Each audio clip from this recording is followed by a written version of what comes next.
naman ito. Wood. Ito, naglahin lang. Ito. Okay. Tapos doon muna tayo sa engine bay po.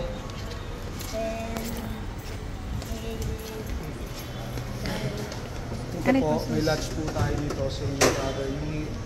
Meron tayong hood stay dito. Yung araw. May araw naman po siya, ma'am.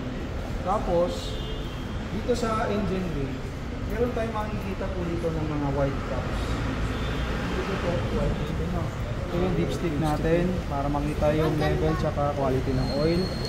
Dito po tayo nagsasalin ng tubig or minsan mayroon pong additives dyan para panglinis po sa windshield natin.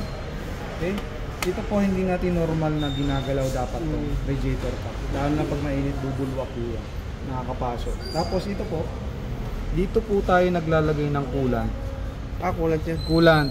Every time po na kulang yung supply ng radiator, kukuha siya dito. Every time po na magsusobra, ibabalik niya po dito.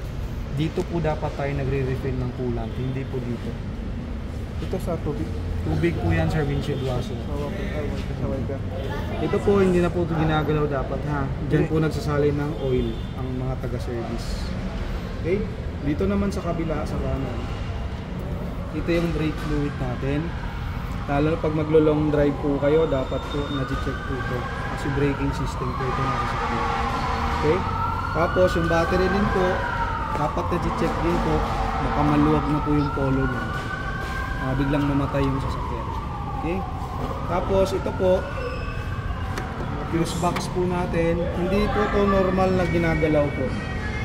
If in case po na malapit kayo sa kasa, electrical po yung balik pa rin po talaga sa kasa. Ngayon, kung malayo po kayo sa kasa, halimbawa nasa probinsya po kayo, wala kayong matawag, pwede po kayo mag self-diagnose kung para saan po yung mga fuses na yan. Halimbawa, hindi busted ang ilaw pero hindi siya umiilaw. Maaaring fuse